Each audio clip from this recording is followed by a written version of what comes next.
Welcome to the Positive Sports Podcast.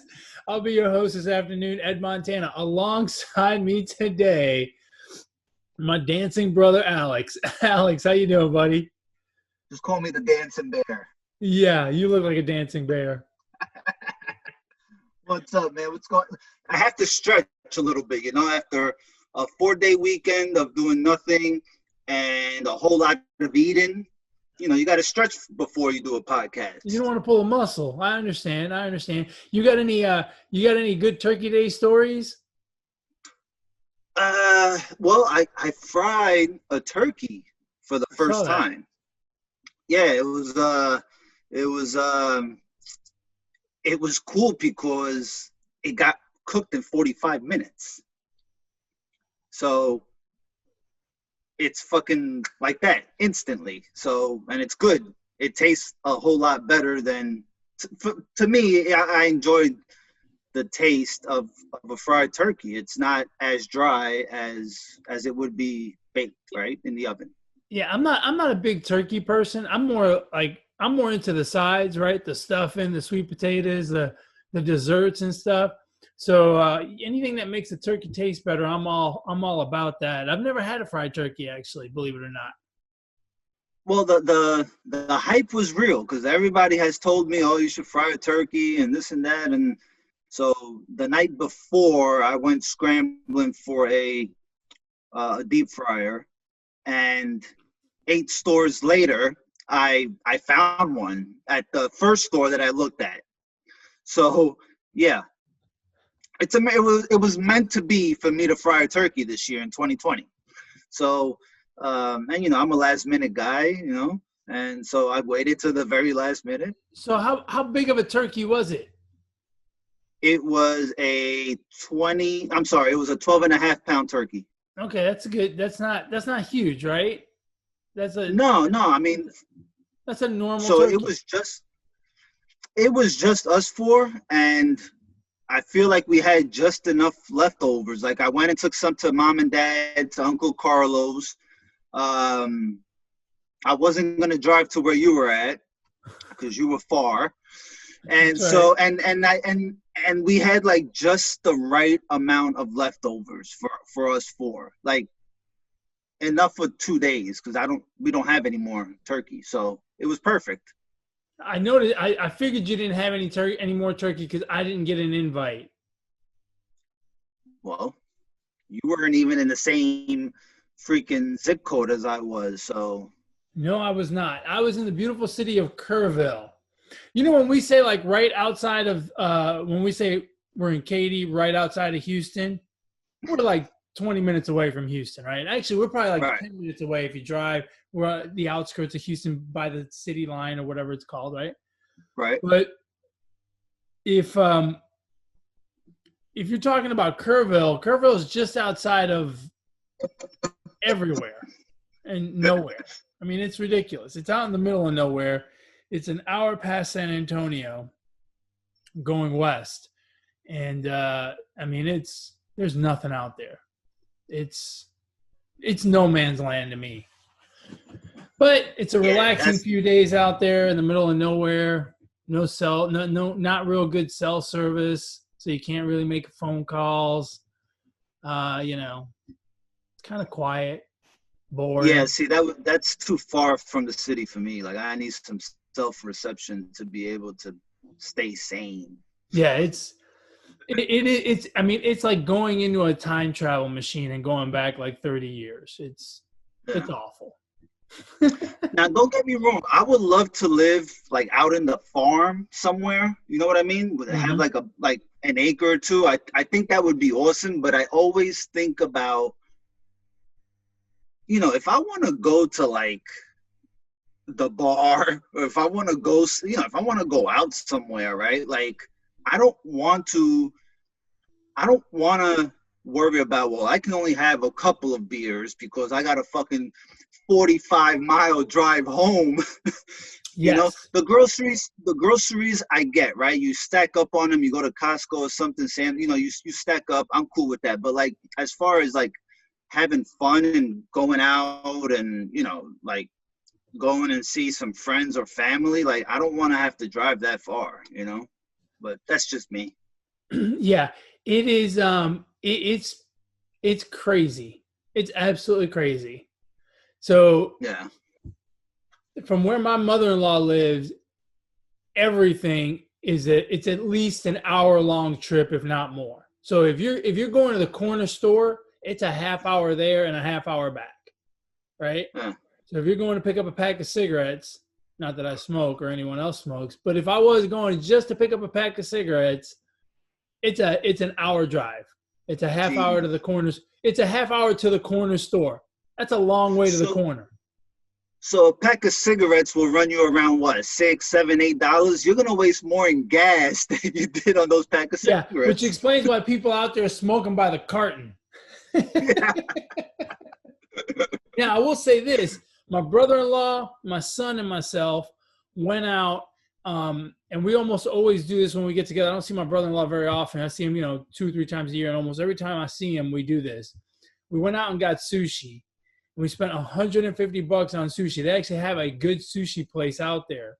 And, I mean, granted, again, it's an hour drive total, plus we spent like 2 hours sitting there eating sushi. These rednecks have never seen people eat sushi like we did. We sat there and we ordered roll after roll after roll. We must have had, I think between the three of us, we had 10 different rolls. And, most people order 1, maybe 2 rolls. Right. We started off ordering 8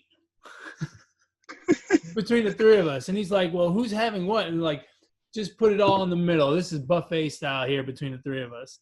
And then we ordered some more. And I mean, the second time we ordered, the guy's like, you guys want some dessert? Like, nah, we want some more sushi. And he's like, okay. I think at one point they started to get nervous that we were going to dine and dash, They're like, there's no way these guys are buying this much sushi and eating it and paying for it. They're going to run out of here. That's how you do it, though, right? I mean, you got to sample a little bit of it all, right? So you just order, you just order, especially if it's like guys hanging out like in that situation, right? I mean, you shoot the shit and eat sushi. I mean, we were sitting close to the bar so we could see the TV. We were watching some football while we were sitting there eating and talking. It was a blast, man. It's always a good time. It's always a good time. Heck yeah. Did you happen to catch any football over the weekend? I saw no football. I boycotted football. They want to suspend and push games back to Tuesdays. And when, I had tomorrow all planned out, bro. I had tomorrow all planned out. Yeah. Football, 2-for-1 wings. And they pushed that out till Wednesday. I'm done with football. That's it. I'm not watching tonight. I'm not watching Wednesday. I'm done. Someone has to explain to me, what is the NFL doing? Like, I don't understand. I don't understand what the NFL is doing. Why the constant rescheduling of games? You've already fined people within the Ravens organization for not handling, not following protocol and all this other stuff. And then on the other side, you've got the Broncos with no quarterback, but you make them play the football game. Now, which is worse, right? Which is worse in terms of competitive balance? What is worse in terms of the product that we see on TV? Is watching a Saints Broncos game where the Broncos don't have a quarterback? Is that a better product than showing me the Ravens having to play second stringers? I'd argue it's just about the same, if not worse. So you're gonna show me a worse product, but you're gonna push off this other product. And look, on Twitter, you and I have been on Twitter. There's been a lot of crying from Steeler fans about the scheduling stuff. But at this point, I don't blame them. Right? They had the same problem earlier in the year with who else was? They had the same problem with another team earlier this year. Who was it? Wasn't it with the Titans that got with the Titans? Back? That's right, with the Titans. And now that they're having this problem with the Ravens, and the Steelers are doing the right thing, right? Apparently, the Steelers are taking care of business, doing what they're supposed to do. So, we're punishing one team by moving the game. We're punishing another team by making them play. and there's just it's inconsistent, so no one knows what the rules are, what the ramifications are. I think this whole thing has gotten kind of silly with the NFL. Yeah, I have no idea what the NFL is doing. And really, from keeping players, safety. The Broncos have a wide receiver who hasn't played all that much quarterback even in college, right? And then they have a running back. I mean, that doesn't seem safe, right? If we're trying to protect the players, right? They haven't practiced long enough together. You know what I'm saying? I mean, a week is not even long enough. They had only a couple days, right? Yeah. So I think that's putting the players in danger as well. So I don't know and as far as the Ravens and the Steelers, I mean, I say fuck it. You make the Ravens play. You make the Ravens play today or yesterday. You just make them play. I mean, look, I understand pushing it back one day, right? So right. They were supposed to play on Thursday. You push it back to Friday, maybe Saturday, even Sunday. Okay, I'm okay with that. But to now push it all the way to Wednesday, you have completely fucked with the Steelers' schedule. The Steelers had a mini bye week, right, by playing on Thursday. Likely they had made their plans accordingly. Now you gave them a bye week, so to speak, right, by making them play all the way out to this Wednesday. But they've been practicing in between. They haven't really gotten days off, so it really messes with their schedule. I just don't understand what the NFL is doing. There's no sense of consistency. And the bigger problem here is, what are we going to do come week 17, come week 16 if this happens? Because they really need to start considering a bubble. You really don't want to risk it. I think for, the playoffs and the Super Bowl would be a total of what, 6 weeks all in? Something like that. No, maybe even shorter. Well, maybe even shorter. 4 months. Right, you have the Super Bowl, and 2 weeks before that's the conference championships. The week before that's the division. The week before that is the wild card. So 4 weeks, 5 weeks max, right? Mm-hmm. Put those teams in a bubble. Put those teams in a bubble and play all the playoff games, wherever the Super Bowl is supposed to be, right? Is the Super Bowl supposed to be in Tampa Bay this year? Put all of those teams in Tampa Bay and have them be in a bubble. Do what baseball did. It's the only way to deal with this. Otherwise, you're really risking your playoffs. And look, at the end of the day, the playoffs are the biggest product. You can't mess with that. At least that's my feeling. Yeah, I don't know what they should do. That's above my pay grade. But they should definitely have a plan in place. And if they have to go 18 weeks, then just go 18 weeks. I mean, I don't understand. I don't understand what the problem is with just hitting the reset button. Just fucking stop everything for the NFL at least. Just stop everything for like a week or two. It's okay. Just stop it. And have everybody sanitize themselves. I mean, I don't know. Just stop everything, come back in a week or 2 weeks, and maybe by then, right, this whole time you could have been figuring out a bubble situation and just do it that way. Yeah.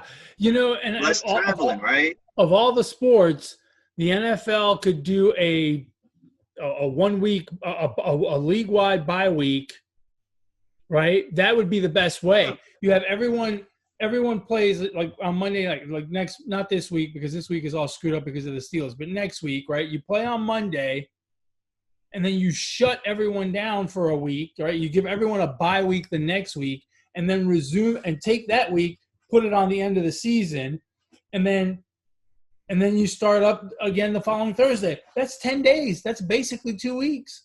Do that. Yeah. A mandatory league-wide bye week would be great at this point because someone's not getting the message. Part of it, I think, is the players are sick of, I think we all do this, right? We get into a routine and everything starts to kind of go back to normal and we forget to do all the little things that we're supposed to do, like, not go to the strip joint and things like that, or whatever it is that's causing the issue. I mean, I understand we have a spike going on around the country. It's not just, people being careless, I guess, but at the same time, we got to do something to get this thing going back to normal. And you don't want to mess with the competitive balance. And here's the other thing. If you shut the league down for a week, if you institute a league-wide bye week, you're going to get a better product afterwards because these guys are going to get a week off, right? Everyone talks about how much better they feel after a week off when they get their bye week during the season. If you do it for the entire league here, you're going to get a better product going into the home stretch in the playoffs.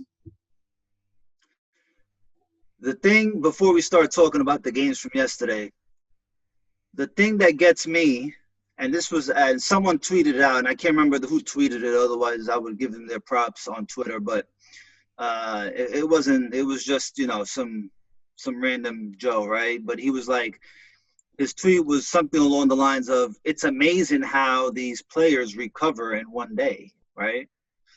And when you think about it, it really is. I mean, there's either these are some false positives or there's some other shit going on, but how is it that these players recover in a week and are ready to play? You know what I mean? So, I don't know. Something to think about, but I just thought that was interesting. So, going on, let's go to the games now. The NFC East is, we talk about the NFC East every week here because we're fans of the NFC East and because it is the most laughable division in football. But we've now got a situation in the NFC East where the Eagles and Seahawks play tonight. So the Eagles have a game at hand. But Washington took care of Dallas on Thursday in the Thanksgiving Day game. And the Giants took care of the Bengals yesterday. And so now we've got two teams at 4-7 sitting atop the NFC East. The Eagles have a chance. No. That's incorrect. There's only one team sitting the top of the NFC East. There's only one team, brother. There's only one team. Well, see, the Redskins had that reign for 2 days, right? Their Twitter account was boasting and bragging about being in first place. And then after the Giants won yesterday, I went back to that tweet and it was deleted. So the Redskins are no longer in first place. There's only one team atop that division. And they're no longer the Redskins. We really should stop calling them that. Oh, I forgot. Washington, the Washingtons. The Washingtonians. Yeah, I forgot. Anyway, they're tied in terms of record. They do play one time, right? Huh? The Giants and Washington play one more time this season. No? No, we swept them. We got the tiebreaker. We swept. It sounds good. It's only 2 games, but we swept them. That's right. So yeah, so technically you're really a half game up. We're up. Yes, we're up. Now, you're going to drop down to second if the Eagles win tonight. That's a big if. That is a big if. And then you've got the Cowboys at 3-8. So the division continues to be the laughing stock of the NFL. No team in the division has a positive point differential. Washington's the closest at -2. And that's only because they won by 25 on Thursday. A Cowboys team that we've been saying this on here for weeks, but they've mailed it in. I mean, they've mailed it in. They just have no desire to play the game. They want the season to end. They're hoping for a league-wide shutdown for good, really. They're hoping the NFL mandates, 2020 to be shut down for good because they've had it.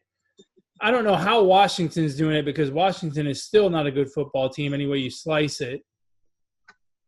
Washington, if you look at the team stats, they rank at the top in a few defensive like that's not a bad defensive team. Like no. Chase Young is the real deal. Oh, yeah. They have Alex Smith is playing, great football considering his injury and fucking life-threatening injury he had, right? Right. And then they got all of a sudden this kid, Antonio Gibson, who can run the ball. So they're really not playing that bad. I know their record is not good, but it's not a – I don't think that's a really – it's one of the – it's not what their record says. So, it is what it is, right? But they're not a bad team. I don't think they are. No, they're not. But they're 4-7 for a reason, right? They're not a good team. Yeah, I understand. Right? And then you've got the Giants. The Giants are kind of in the same boat, right? The Giants are not bad, but the Giants aren't great either. And now Daniel Jones, who is not a great quarterback, not yet anyway, but he's their quarterback, and now he's out injured. So it's a real dicey situation. Should the Eagles win, it becomes even more interesting. I'm really hoping that some way, somehow, the Giants and the Redskins, the Giants and Washington, tie a game here between now and the end of the season, so we can see a 3-way tie at like 5-9-1. I don't know if we'll see it because the Eagles win the division. If they that's what I'm saying. If the Giants and Washington tie a game along the way, so that they all have a tie. I don't want the Eagles to win the division because they have a tie. Yeah, but in that case, they would win the division because they have the head-to-head against us. Oh, shit. And then they split. They would have to split with the Redskins. So the Redskins would be – Redskins got one up on them. Right. So if they split with the Redskins, then they would have 3 wins, and the Giants would have 2, right? So look, if Washington and the Eagles, okay, if somehow your scenario works out, right? The Eagles would have to beat Washington. And I mean, then it would go to like division record. I mean, right now the Giants are 3-2 in the division. Washington's 3-2 in the division, and the Eagles are 2-2 in the division. Right. I think they still play the Cowboys one more time and the Redskins and Washington. Oh my goodness. Yeah, I don't know. I feel hey, listen, I don't care. The Giants are in first place. I don't care what the hell happens from this point. We don't have to depend on nobody. We depend on us. That's it. Well, that's not true. That's not true. You need the Eagles to lose a football game. Oh, well, yeah. I mean, that's probably going to happen. They have the hardest schedule left. So, yes, I'm not worried about that part. But my point is, if the Eagles win out, if the Giants and the Eagles win out, the Eagles win the East. Yeah, I'm not worried about that. We control our own destiny. So the other game on Turkey Day was the Texans and the Lions. There's nothing to talk about there. That happened. Next. And they also they did fire Mike is it Mike Patricia? Pat Patricia? What is his name? Pat Mike Patricia. John Patricia? Dan. Pat Patricia? Dan Patricia. Why does he have a girl's name, Patricia? That's his last name. Okay, well, that was the biggest takeaway I got from that game. Yeah, he look, I'm surprised that guy's made it this long. Yeah, definitely. Now he can go and shove all the pencils he wants behind his fucking ear and, Yeah. Hey, real quick on the Texans, though.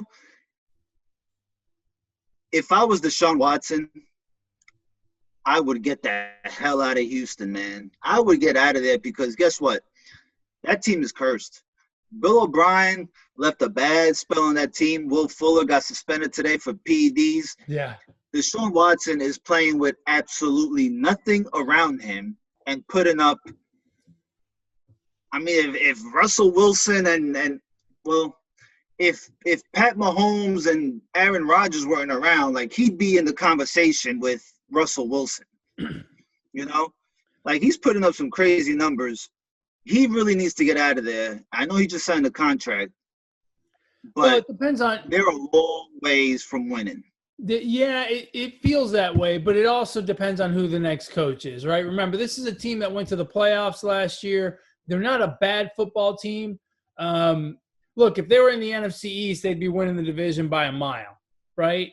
Um, and I'm not saying that because they're 4-7, but if they were in the NFC East, they'd be at least 5-6.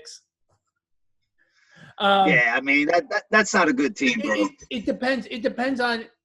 I understand what you're saying with Deshaun Watson, and I agree with you. He could end up being a great talent that gets wasted in a franchise that really doesn't know what they're doing, right?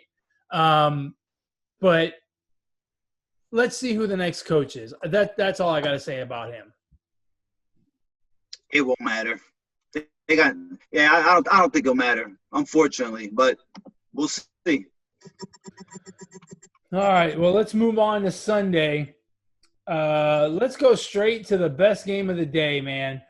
The Chiefs and the Buccaneers. What a game that was, huh? You think so? I don't think that was that great of a game. I thought it was great. The score. If the score makes you think it was a great game, I don't think it was that great.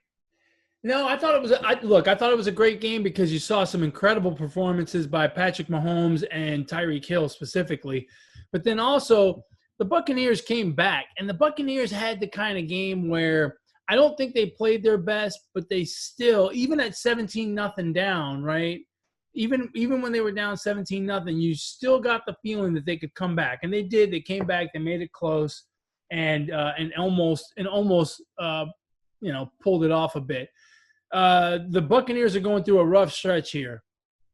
They're down to 7-5. Remember, they were 7-3 a couple weeks ago, and they got manhandled by the Saints. They got beat by the Chiefs. Things are looking rough in a way, I guess, in Tampa. What do you think about the Buccaneers at this point in terms of the layout of the NFC? I mean, they could be in trouble, especially, I don't know, did you see what Bruce Arians said today about, this is Tom Brady calling the plays, and, it's kind of like saying he's, and rightfully so. I mean, I think he deserves that in somewhat, but I don't know. I don't think Bruce Arians is that great of a coach. He might not be, or maybe he's a good coach, but he's not the right coach for that situation. I mean, I don't know, bro. I'm kind of confused on Tampa. Like, Tom Brady doesn't look that good to me, man. Like, the guy has 9 interceptions. Like, Baker Mayfield, Stafford. There's a lot of other quarterbacks that have a lot less interceptions. I know they're not as good as Tom, but maybe him, running the show on offense is not what's good for the team, because he's got the weapons. Yeah, I'm not sure what the problem is offensively. It is a little bit strange that they are. It's a little bit strange that at this point in the season, we're not seeing that offense click a little bit more, right? Because in the beginning, I kind of get it, right? They're new to each other, they're feeling each other out. But now, at this point, what weapons you have on the field. You've got Evans, you've got Gronkowski. I figured they would have been doing more with the offense at this point. And I think it's Arians. I don't think the quarterback should be calling all the plays, right? It's one thing to audible out of a play, but I don't think he should be kind of running the offense. There's a reason he's got a helmet, not a headset, right? I mean, I don't think any quarterback should run the offense, but I think there's certain quarterbacks in the league that, deserve, or, I feel like it's okay if they're given the keys to the car and drive it every now and then, because right, but not on every play, right? No, not on every play. And I don't want to compare, but I mean, I think Bruce Arians might be the problem, because I'm sure in New England, Tom Brady leaned a little bit on Belichick, right? And vice versa. And here it seems like Bruce Arians is like not.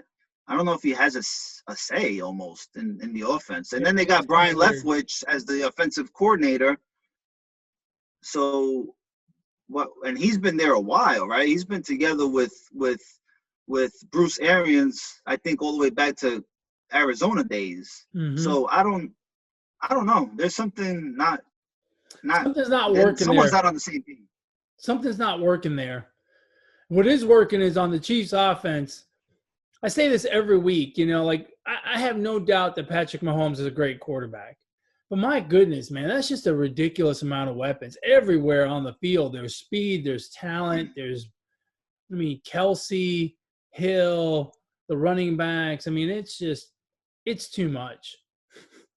It's a wonder that they don't score 50 points every week. I don't understand how they're not, they've scored 348 points this year. That is 32 points a game, right? Yeah. 31, 32 points. I don't understand how it's not 450 points so far this year. I don't understand how they don't score 40 points a game. It's crazy how good that offense is. Especially in the NFL today, right? How it's so much easier to the passing game is a lot different than it was when the Vikings put up 500 points during the season, right? Yeah. So, but yeah, something? I mean, they're it's a pretty good old machine over there in Kansas City. Yeah. Let's stick with the NFC. The Saints continue to lead the NFC with a 9-2 record. They obviously got the cupcake game against the Broncos, playing with no quarterback, with a quarterback or someone that they made play quarterback, because I don't even know if he's ever been a quarterback. I felt bad for that guy. I felt bad for the Broncos in general. Think about if you're a Broncos player playing on defense, right? You have a tough assignment when you have the Saints coming into town. But to make it even tougher, you basically have to shut the Saints out to have a chance, because your offense ain't going to do shit. And you got to try to make some offense yourself, right? Like an interception or a fumble or something. So I felt bad for him. But anyway, all they ran was like – huh? I think all they ran was like wildcat plays on offense. It was terrible. I mean, I watched that game for like 10 minutes. And I was like, This is a terrible product. I don't understand. I'm going to go back to it. I don't understand why we're pushing other games off, but yet we made the Broncos play. Right. I mean, are you worried about the product? Are you worried about competitive balance? What are you worried about? Because that was not necessary yesterday. Yeah, the Saints should get like half a win for that. Like, they shouldn't even get a full win. They should have gotten a tie. Nah, you take the half. You take the hook. You take that half a win. That's a half a win, right? A tie is a half a win and half a loss. Yeah. They continue. But the Packers are 8-3. The Packers looked great last night. Granted, it was against the Bears, who, again, that's a team that we've been saying this for weeks. When they were 5-1 or whatever it was, we were saying, don't get too excited. It's a long season. The Bears aren't that good. And, well, the Bears aren't that good. And then the Seahawks play tonight. They're 7-3. The Rams 7-4.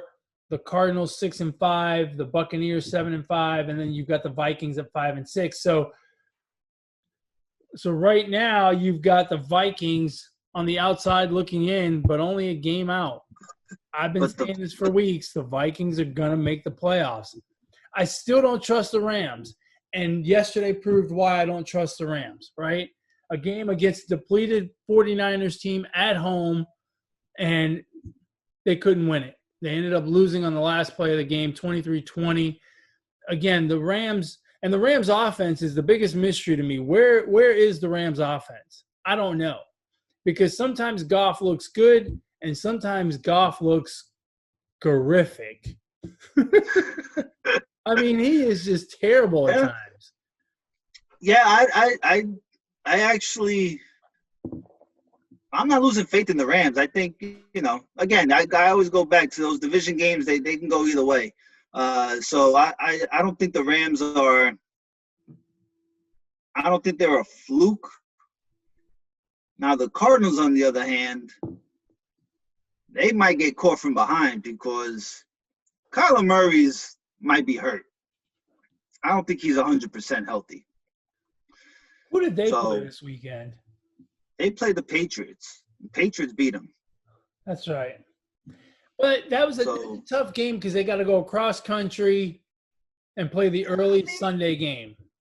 That's always a problem. Look what happened to the Raiders. Yeah, I know, but I mean that's they went halfway the country. They didn't go all the way. Who? And they still got pounced. The Raiders. They went across country from the Western time zone. They went to Atlanta. They didn't go all the way to New England. Dude, where's Atlanta? It's way before New England and Florida. It's not way before Florida. It's on top of Florida. It's on the East Coast. It's way before New England. It's a lot closer. It ain't that much closer, bro. Yeah. It's a time I believe zone in that issue. myth, but I mean, still. I mean, you're a professional football team, and that's not an excuse anymore. The Raiders have a winning record. The Falcons don't. That's not an excuse. I don't buy it. Look, if you ever bet on football games, that's an excuse. I bet on plenty of shitty East Coast team because they were playing a West Coast team coming in to play the noon game on Sunday. Yeah, I mean, yeah, it happens, of course, but at this point, I mean, with that matchup, I don't believe that was the case. Yeah, look, Arizona and the Raiders both needed to win their respective football games against teams that are not very good, not in the playoff hunt.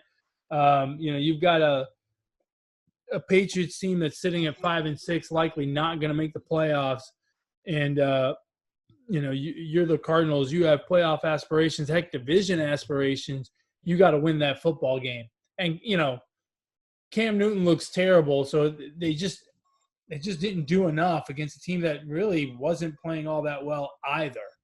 At least the Raiders can say they just got beat by a team that came to play, right? The Falcons really came to play on Sunday and put it on them. A lot of turnovers, created a lot of turnovers, and they won. But, I mean, the Cardinals lost to a team that didn't do much more than they did, and, they're not very good, and yet they still managed to lose that football game. So the Cardinals are kind of worrisome as well, which, again, just leads further credence to my argument that the Vikings are going to make the playoffs. I mean, now I could really see it because, I mean, the Vikings are creeping up. Yeah, they're one game behind the Cardinals.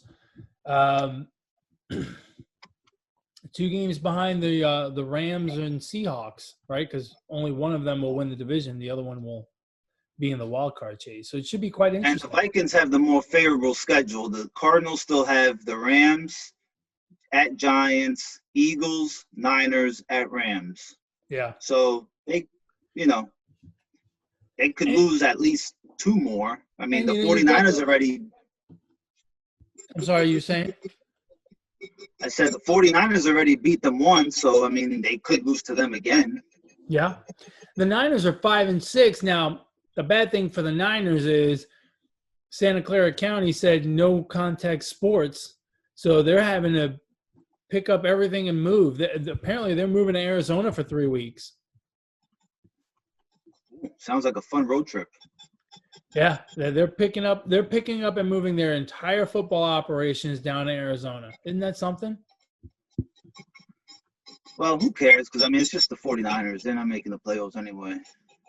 So. Yeah, well, if they get hot, they rip off 5 straight here. Let's see who they have left. It could Bills, Washington, Cowboys, Cardinals, Seahawks. Yeah, they ain't going nowhere. All right, so we're still looking to see who's going to make it there. You know what's interesting is the Falcons at 4-7 have a plus 14 point differential. Isn't that something? That's because they're always playing from behind. Yeah. If you look around, like if you ever want to look and see like what this is the point in the season where I look at stuff and I try to figure out what's fake and what's not, right? And one of the things I look at is point differential. And the Falcons at plus 14, yet they're 4-7. Normally that would tell me they're a better football team than what their record shows. They're probably going to win some games here at the end and finish up strong. I don't believe it with them. On the flip side, if you go over to the AFC, you've got the Cleveland Browns at 8-3, and their point differential is minus 21. And I'll tell you what, I believe the point differential more than I believe that record.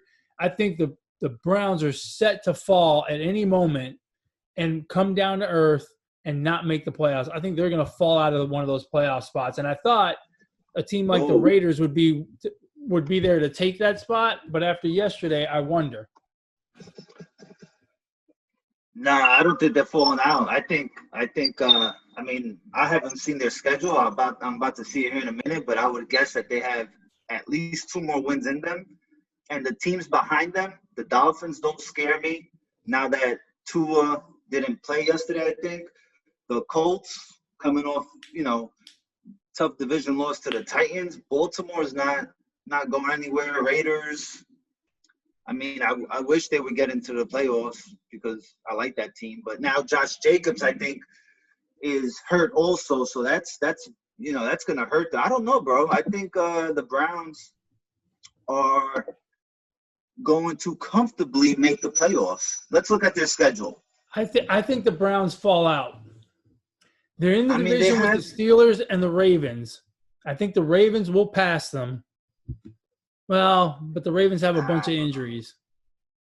So they go to Tennessee. Loss. Then they play the Ravens. Loss. Then they play the Giants and the Jets at New York. And then they finish with the Steelers. Win. Yeah, what's after the Jets? The Steelers. Loss. I mean, the Steelers might have it all wrapped up by then. They're going to go 1-4 the rest of the way. 9-7, not going to make the playoffs. I don't know. Yeah, I think they make the playoffs. The Tennessee Titans looked great yesterday against Indianapolis. It's funny because a few weeks ago, Indianapolis looked great against the Tennessee Titans. But the difference here is Tennessee looks like they're really starting to warm up for that run, right? They're starting to look like they're really pounding the ball, running the ball really well, really controlling the game from a running perspective. I would not want to play Tennessee now or in the next 5 weeks, and certainly not in the playoffs. They're making the playoffs. Oh, well, yeah. I mean, they're the 3 seed right now. I mean, yeah, they're making the playoffs. How's that for a wild prediction? Yeah. I got another wild prediction. The Kansas City Chiefs are going to win the AFC West. I don't know about that one. Who's even in that division? What division? They've only got a 4-game lead on the Raiders. Anything can happen. Oh, yeah. Yeah, that one I think is wrapped up. But you're definitely right about the Titans, I think. They're really looking to – I mean, they really look like they're hitting their stride at the right time. So I don't think we have to worry about them not making the playoffs. Yeah, they're going to be a real problem for somebody. Well, they're going to be a real problem for everybody. Everybody they play, it's going to be a tough football game, and it's going to take a lot to win it. Hey, the race that that no one is talking about, but I think we really should, the race for Trevor Lawrence. The Jets holding firm in the top spot at 0-11, but the Jaguars are on their heels at 1-10. Do the Jets win a football game this year and ruin getting the first draft pick? I mean, they're so good. They're not going to ruin that. Well, let's look at their schedule. Before you say that, let's see how it matches up here at the end. Have you looked? No, hold on. Let's see. All right, you ready? Yeah. I mean, I don't see a win on here. Versus the Raiders next week, but it's in it's in New York. That could be a win. Okay, go ahead. Put money on the Jets next week. I want to see the ticket too. Hey, look, I'm calling it right now. The Jets are winning next week. And then they've got the Rams. Then they got to go to Seattle to play Seahawks. That's a loss. They got to go to Baltimore to play Rams. That's a loss. But then they host the Cleveland Browns. That could be a win. And then they have to go to New England to finish off the year. That's a loss. I think they have 2 wins in them. Yeah, I don't know. I think they're number 1 draft. I'm telling you right now, they're going to beat the Raiders or the Browns. One of those 2 games they're going to win. I think their tank for Lawrence is safe. Let's see. And then the Jaguars have to go to Minnesota. That's a loss because Minnesota's got to make the playoffs. They host the Titans. That's a loss. They have to go to Baltimore. That's a loss. They host the Bears. That could be a win. And then they go to Indianapolis to play the Colts. So at most they're going to get 1 win. The Jets could screw this up, beating the Raiders and the Browns, and the Jaguars go 0-5 the rest of the way, and the Jags get the first pick. See, I don't see that happening. The Jaguars, despite their 1-10 record, if you look at the games that they've played, against the Colts week 1, lost by 7. Titans lose by 3. Texans they have a lost knack by for 2. keeping it close, Packers but they have a lost knack by for losing. 4. Browns lost by 2. I mean, they've been in the games pretty close. So they're still terrible. Well, yeah, we know that, but I mean, they also have to play the Bears, who are just as terrible. So that could be a win right there. You wonder if the Bears will even be playing by that point in the season, considering they didn't play last night. They'll be playing. They'll be playing just as bad as last night. They were terrible last night. Absolutely terrible. Yeah. You got anything else? What else? So is Pat Mahomes the runaway with the MVP right now?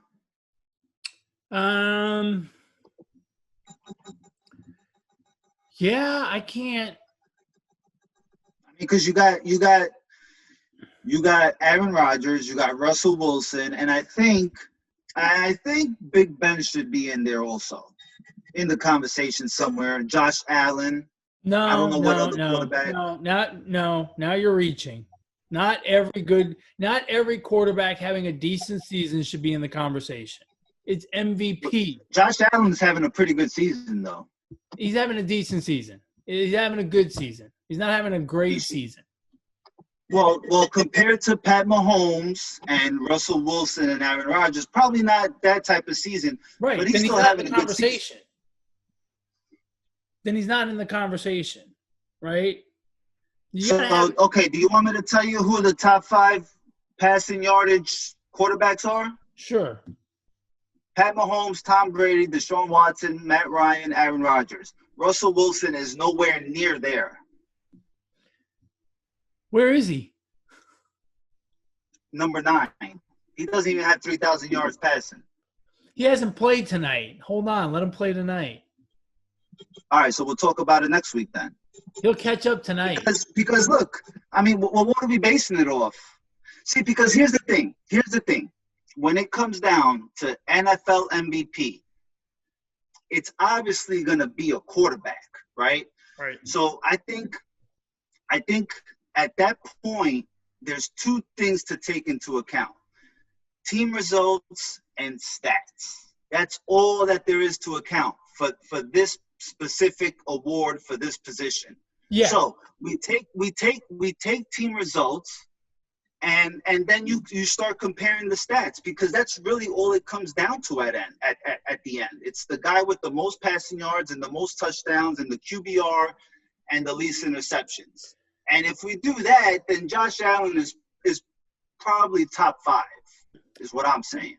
Yeah, but it's a big drop off between Mahomes. To me right now, it's really Mahomes and Rodgers, and Wilson is, to me, pretty. It's Mahomes. Wilson is down a little bit to me. He started off great, but now at this point, it's Mahomes and Rodgers, I think, have put a little bit of distance between themselves and Wilson and Allen. And even Ben, right? Like Big Ben they're 10-0, but is he winning football games by himself? I mean, it's hard. It's always very hard. I agree with you. I think team results are the biggest thing, right?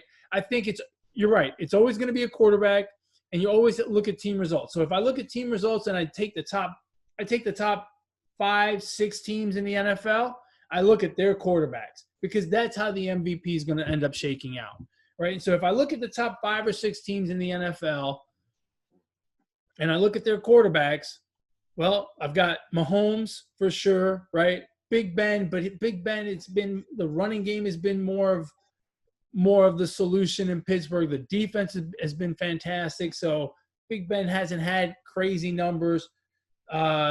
In Tennessee, you got Tannehill, but it's all a running game, right? In the NFC, you have the Saints, but Drew Brees hasn't played every game. He's been hurt. Rodgers, we already talked about what a good season he's having. Wilson, I think, is in a lot of ways has carried that team, even though he doesn't have ridiculous numbers. What he's done late in games and what he's had to overcome, considering his defense is trash, really kind of puts him up there. And then, I've been bagging on Josh Allen. I don't think he's had a phenomenal year, but he should be somewhat in that conversation. But really, at this point, I think it's a 2-horse race. I think it comes down to Mahomes and Rodgers. Again, Wilson could get himself back in that race if he has a monster, 4 or 5 games here at the end of the season. But other than that, I think it's pretty much between Mahomes and Rodgers. Yeah, it should be interesting down the stretch to see. And don't forget the quarterback from Denver. He only has 8 incompletions this year. 8. That's pretty good. There are 11 games into the season. He's only thrown 8 incompletions. And granted, 2 of them were interceptions, but we won't talk about that. Yeah, it should be interesting. I can't wait to see how this, last few weeks, because there's always a player, down the stretch that kind of steps it up and just kind of comes out of nowhere, or who was in the back of the pack and, kind of makes it instead of a 2-horse race, makes it a 3-horse race. So it should be fun. Good one guy that we didn't talk about, and we didn't talk about him because he's not a quarterback, is Derrick Henry. Derrick Henry's having a monster year again running the football, and that guy pretty much carries that football team. So he probably should get some conversation. He probably won't actually win the MVP because we are quarterback biased, but he should be in the conversation. Yeah, definitely. We're getting to a good time in the football season, right? Everything becomes hypersensitive at this point. We're coming down the home stretch of the football season, and now we're starting to kick off some basketball. It's getting to be a lot of fun in sports. Yeah, I'm hoping baseball ramps up some free agency talk, because it's been really quiet. So I'm hoping here in the next few weeks, maybe when basketball is about to, kick off their season, maybe that's when baseball will kind of sneak in there and make their splash, right? Just to kind of stay relevant. I don't know that we're going to see much free agency movement this year because you got to remember there's a lot less money floating around and a lot of uncertainty as to how money is going to flow going forward into 2021. So I don't think we're going to see the same kind of free agency activity in baseball that we've seen in previous years.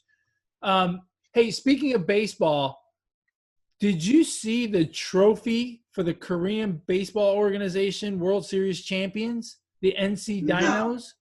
No. Dude, this is, for everyone out there, Google KBO Series trophy.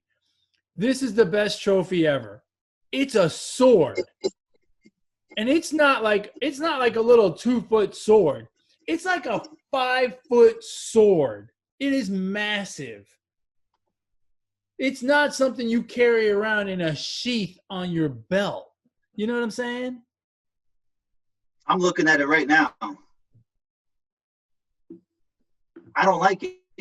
It doesn't resemble baseball to me. I mean, that's not baseball. That's like you just fucking finished fighting the World Fencing Championship at the Olympics. Who cares? It's the coolest thing ever. That's true. You know, like most trophies have something. Well, the Stanley Cup doesn't have a puck on it or a stick. But it's a Stanley Cup. It's a Stanley Cup. Okay. There's no cup in hockey. Well, I guess it resembles a cup. It resembles the name of the trophy. Huh? It resembles the name of the trophy, the Stanley Cup. Okay, so if they call this the KBO sword, would you be okay with that? Yeah, I would be. What do they call it? What do they call it? Seriously, what do they call it? Do you know? I don't know. I just saw it and I thought it was the coolest thing ever. Rob Manfred would call that a piece of metal. Piece of tin. Piece of tin. Yeah, it's tin foil.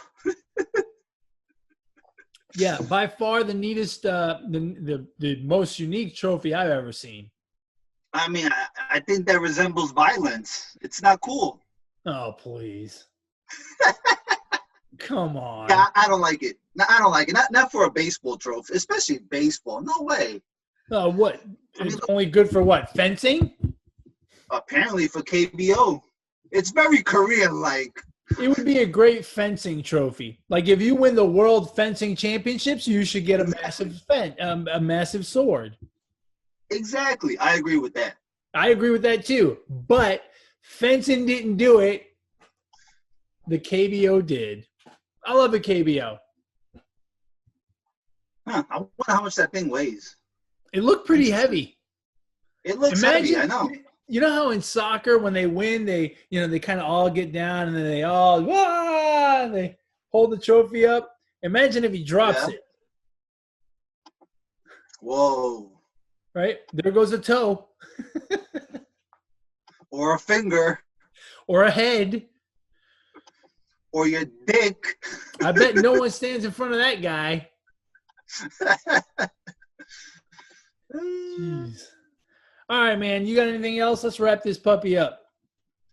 Nah, man. Everybody go watch, enjoy, the football game tonight. And huge rest in peace to Diego Armando Maradona, one of the all-time soccer greats, legend on the field. Heck, maybe can say legend off the field. But either way, he lived life his way, and he touched a whole fucking country. Yeah. Other countries too, like Italy, but he touched the whole country. So yeah, really a worldwide icon. Just an incredible soccer player.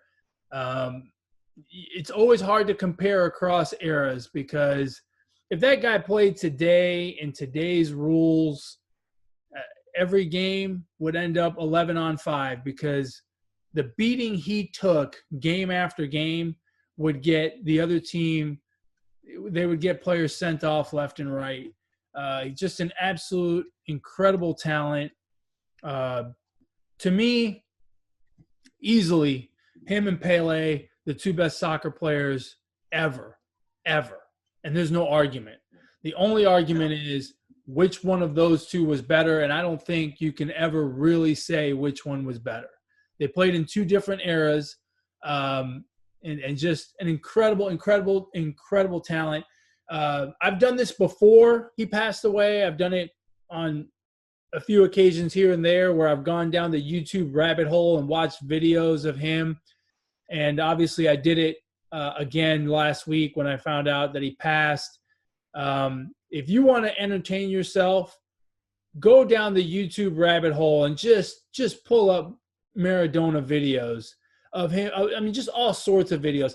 I mean, even to watch him during warm-ups was just incredible. You and I were on a text string, and you made the comment about, a video of him during warm-ups, and you said it was like watching Odell Beckham Jr. during warm-ups. And I went to a Giants game, and I watched warm-ups just to watch what Odell Beckham Jr. did. And in the 90s, when the Cardinals came to town, I went to Minute Maid Park to watch the Astros play the Cardinals, and I went to batting practice before the game just to watch Mark McGwire during batting practice. It was must-watch TV to watch those guys practice, to watch them warm up. And Maradona was no different, an absolute icon. And as great of a soccer player as he was, he lived life at that same speed and trajectory off the field because his time in Europe was insane. The stories that came out of how he lived in Europe were incredible, especially his time in Italy. He took a no-name Napoli team and made it a European powerhouse. Just absolutely incredible, and very sad the other day when we learned of his passing. So R.I.P. to Maradona. Hey, did you watch Mike Tyson and Roy Jones? No, No, because look, when they told me that it's an exhibition, I'm out. When they told me there's not going to be a winner, I'm out. I can't.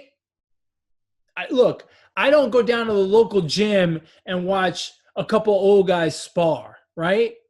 I'm not going to watch these two old guys spar, even if it is on TV or pay-per-view or whatever the hell it was on. I was quite fuck yeah, hell yeah. I was quite entertained because I always thought that it was going to well, not always. As it got closer to the fight, I always thought it was going to be a much tougher or more how can I say real, a more intense sparring match. Mm-hmm. And I mean, I want to see Mike Tyson, bro. And Roy Jones is no slouch. He's fast. He's still fast, but Mike is just a little faster. I mean, I enjoyed it, bro. It went 8 rounds, and look, I don't care. I didn't care too much that it was an exhibition and that it was going to be a draw or whatever, because I think Mike Tyson has a bigger goal for that, whatever he's doing. Right. But as far as, like, punches being thrown, like, there was fucking punches thrown. Like, Mike Tyson is still Mike Tyson inside those ropes. So, and Roy Jones really didn't back down. I mean, he was kind of, stick and move, and, he didn't want to get hit, and it was entertaining to me. So I'll take it. And Snoop's commentary made it even more entertaining. And look, we watch sports for entertainment. So, I mean, it wasn't as bad as maybe I thought it was going to be at some point, or as some people might have thought. It was definitely an exhibition fight, but they were throwing punches, most definitely. What did you think of Nate Robinson and Jake Paul?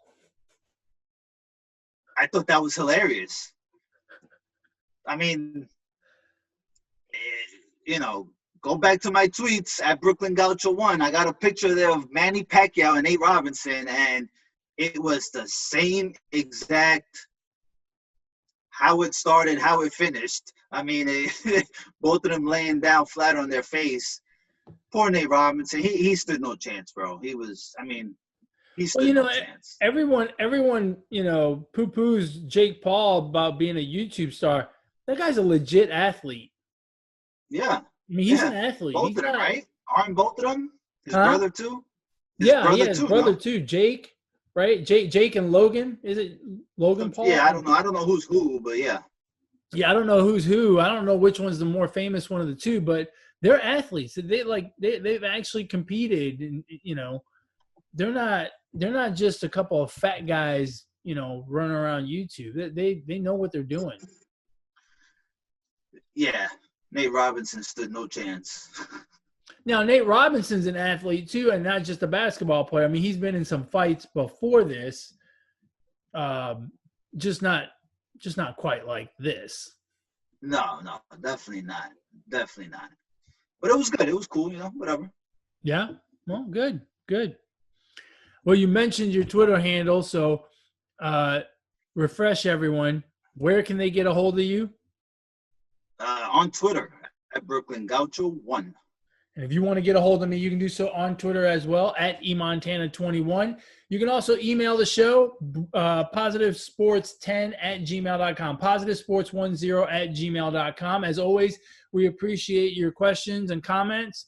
If you want to catch the show, you can catch us on YouTube, Podbean, Google Play, iTunes, whatever podcast platform you choose. Go ahead and send your comments through there as well. Like, subscribe, do all that neat stuff. You got anything else, my friend? No. Eat more turkey. I do not. Huh? If we still had turkey, I would be eating turkey right on the show right now. Maybe for Christmas you can make me a turkey. Deep fry me a turkey and bring it over. That could be my Christmas present. Maybe. Have you been naughty or nice? Well, never mind. See that doesn't sound like nice at all. That did not sound convincing from the start. That's where I get tripped up on this whole Christmas present thing every time. I'm always good until they mention, have you been naughty or nice? And I'm like, never mind. It's out the window. All righty, folks. You guys be naughty, be nice, whatever. But as always, ignore the negativity. Be the positivity. Peace.